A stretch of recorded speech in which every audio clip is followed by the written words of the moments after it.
कोयला घोटाले पर सीबीआई ने सुप्रीम कोर्ट में नया हलफनामा दाखिल कर दिया है। हलफनामे में सीबीआई ने माना है कि कानून मंत्री ने स्टेटस रिपोर्ट को देखने के बाद बदलाव के सुझाव दिए थे।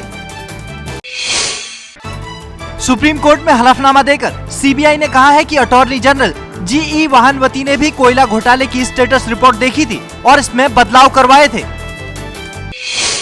सवाल ये है कि जब तक उसके ओरिजिनल ड्राफ्ट और जो बदलाव होते गए उस ड्राफ्ट जो कि सीबीआई के अफसरों के कंप्यूटर में कैद होंगे, जब तक वो सारे ना देखे जाएं, तब तक इसका पूरा खुलासा नहीं हो पाएगा कि क्या क्या बदलाव करे गए, क्या कुछ लोगों के नाम हटाए गए कि नहीं हटाए गए। एक बात बिल्कुल साफ है कि अटॉर्नी जनरल ने और एडिशनल सॉलिसिटर जनरल ने साफ साफ कोर्ट में झूठ बोला, जो कि कंटेम्प्ट ऑफ कोर्ट माना जाता है। अटॉर्नी जनरल ने तो दो बार ये बात साफ कोर्ट के सामने बोली कि उन्होंने ड्राफ्ट रिपोर्ट या फाइनल रिपोर्ट नहीं देखी।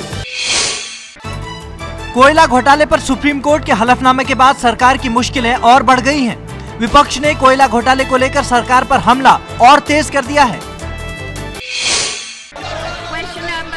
संसद में आज विपक्ष ने रेल मंत्री पवन बंसल के साथ साथ प्रधानमंत्री का भी इस्तीफा मांगा है।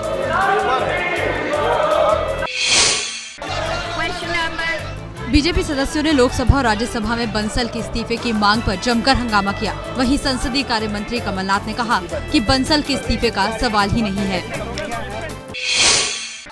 बीजेपी ने कांग्रेस पर तीखा हमला बोला है। बीजेपी का कहना है कि कांग्रेस भ्रष्टाचार की ऑक्सीजन पर जिंदा है।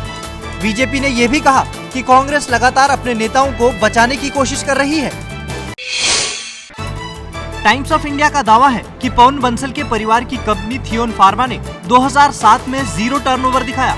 वहीं 2010 में टर्नओवर 152 करोड़ रहा, यानी 3 साल में कंपनी शून्य से 152 करोड़ के शिखर पर पहुंच गई।